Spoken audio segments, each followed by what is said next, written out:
I'm back. And I know I haven't been uploading for a long time, so for those of you who have forgotten me, I'm Vincent, and I will be carrying on with my recreation of the Greek myth, the Odyssey, like this. Well, last time, if you did not watch my video, we ended with Odysseus escaping Polyphemus' island, with him riding on the underside of Polyphemus' sheep. And now we're going to be starting a new story. Odysseus and his crew say they lost like two people. Two people got eaten. They sail to a place with an island called with an island inhabited by a witch called Circe. They didn't know she was a witch. At first she was like really nice to them, and she was like, "Oh, you must be starving because you're like at sea for a very long time. So I'm going to give you food." And then she gave them food, and then she gave them wine. I heard that wine tastes terrible, so I don't know why people like it. But anyway, but Circe is a witch, and her food and wine is cursed.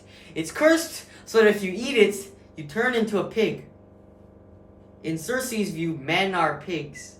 So, like, basically, literally everyone, almost everyone ate the food. But Odysseus had to do something outside, apparently, so he didn't go inside. And his second in command was like,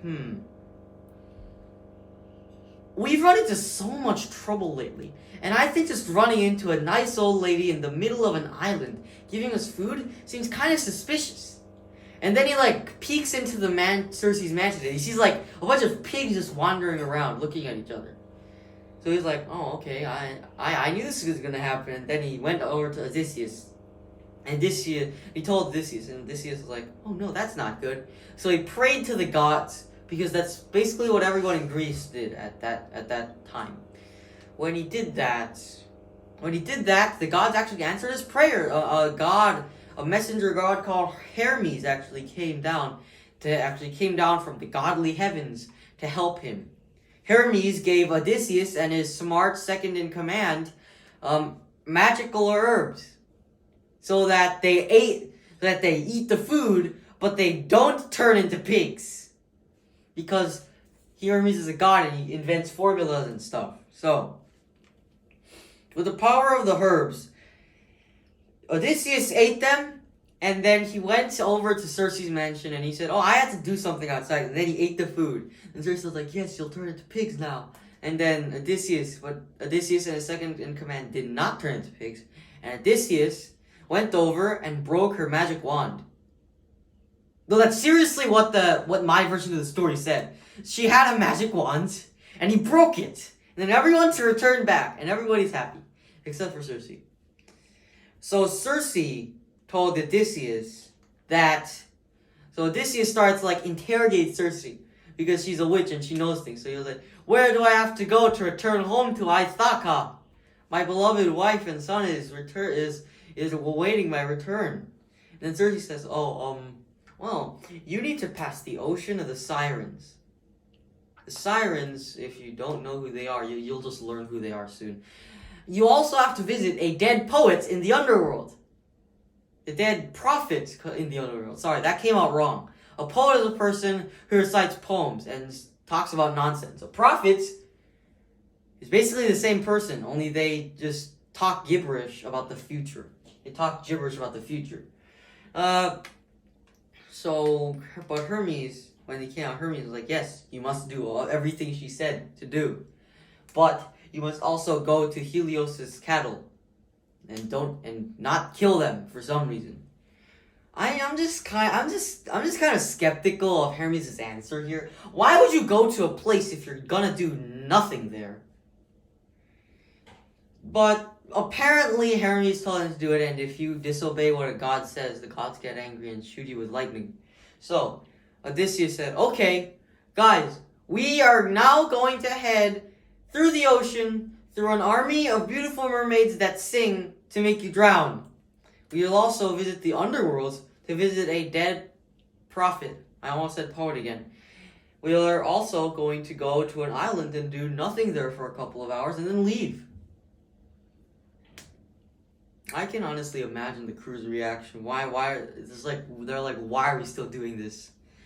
And then, but they all went because Odysseus is the king and he's the captain, so they all have to follow him. Odysseus actually is the king. He's just not some random hero like Hercules. After Circe's islands, they went to the islands. They went to the island where Helios' cattle was. Helios is the sun titan. He has a massive amount of powers, they've starved again because Odysseus is naturally low on supplies. So his crew was like, that cattle really looks good. I have to kill it I'm inclined to kill it for some reason. So they killed some cattle. And Helios got angry. But Aeolus, the god, they were all about to die. But Aeolus, the god of the wind, gave them a pouch. A pouch of wind. A pouch of wind that it's not like that kind of wind. It's actually like wind spirits. You keep them in there, and when you open it, they come out and they like start running wild. You have your own tornado to guide you. But, Aeolus naturally told him not to open it because no one wants their storm wrecked by a tornado in a pouch. So, keeping this Aeolus pouch in his pocket, Odysseus kept traveling until he went to the prophet of the undead, of the underworld. This prophet gave him a bunch of nonsense. Like you need to pass through an island with people on it and stuff. Also, he met his mother there, actually. He also met the dead spirit of Hercules, but I'm not going to talk about it because Hercules pretty much does nothing. Just tells him to be careful and not make the same mistakes as Hercules did, which is very unspecific. Because if you watch my other video on Hercules has made a lot of mistakes. So, after they leave, they go to the island of the Sirens, which is, this is how you spell it. This is basically, this is a siren. And sirens are not actually beautiful. I said that wrong. They're half vultures and half human. They're half women. But their voices are extremely beautiful. So Odysseus came up with a big brain idea. So naturally, ancient Greece doesn't have motors. So somebody has to row the boats. And if it's a large boat, lots of people have to row the boat. So to keep everyone from just like diving overboard to drown, Odysseus is like, okay guys, I want you to put wax in your ears. And so that you do not like just jump overboard. So the crew was like, okay, and they all put their wax in their ears, which pretty much knocks all sound out of your own. Odysseus also gave them the wax because he was actually going to listen to the song. Because, Circe also, minor detail, Circe also said that the siren songs can give him his destiny. Not in riddles, but actually like a vision. So Odysseus wanted to listen, but he didn't want his guards to like hear him go like, "Help me, please! I want to drown."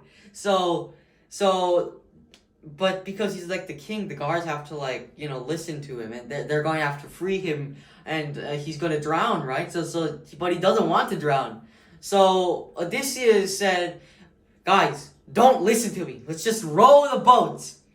And Odysseus was basically tied to the mast, which is the big, if this is like a sailboat, if this is like a boat, and this is like a sail, this is like the generic boat, right? This is the mast, this thing. He was tied to that thing, but he didn't have wax in his ears, but all the other guards are just like rowing through the island of the Sirens. And the Sirens started to sing, but the guards were like, okay, we can't hear anything. We cannot hear anything. So everything was fine with the guards.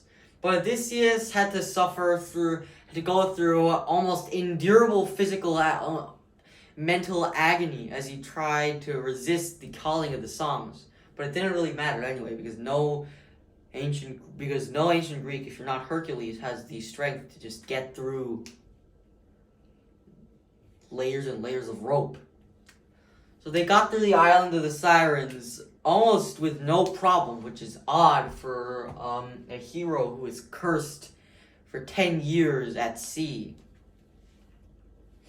And they went through two straits. There were two straits. One had a monster called Scylla. I honestly don't really know how to pronounce it. But Scylla or Skyla, whichever her name was. Notice how I said she. Scylla was actually a princess. And Scylla has 6 heads. This is actually important. Follow me closely here. This is all kind of tied together. Scylla and her 5 handmaidens did something bad and offended the gods. So the gods turned them basically all into a one-bodied, 6-headed thing. So then they're like cursed to eat people, actually. They hide in a cave. And then they come out with their like long necks and they eat people. And the other part was Chardbriz. Chardbriz is a monster with a terrible power. She actually sucks in water like a funnel, and then just spits it all out instantly. So your ship most likely dies. Your ship most likely gets blown apart. So you most likely die. So Odysseus did the natural thing, and he was like, okay, let's go to Scylla. But there's no like underdeck in Greek ships. Or maybe the crew was just dumb enough to just stay out there marveling at the beast. But anyway, Scylla ate literal 6 of Odysseus' crew. Like, chomp, chomp, chomp. Then chomp, chomp, chomp. 6 of them are gone. So Odysseus was like, okay, everybody go under deck and then let the ship sail through. So Scylla had nothing else to do other than just watch the ship just push through it straight. Which is actually a pretty good plan. If Odysseus had gone through Chardbriz, his ship would most likely have been destroyed completely. And the Odyssey would not have had a happy ending. After they crossed through Scylla and Chardbriz, Odysseus and his crew was basically all of his crew is dead. Odysseus ends up on a civilization, which apparently really likes music. And Odysseus is like, okay, now I will sing about my troubles. So he sings about his troubles, and the queen is like, oh no, he's such a poor person. We shall help him by giving him a boat, and by giving him a ship, and we will let him go to Ithaca. So Odysseus eventually stays there for like a few weeks. And then he leaves. Because, he has to go back to his family. That's it for today, guys. These are all of Odysseus' adventures I'm going to cover today. There's still one last thing I need to There's still one more part in this Odyssey adventure I'm going to talk about later. But we don't have time enough today, so subscribe and I hope you enjoyed this video.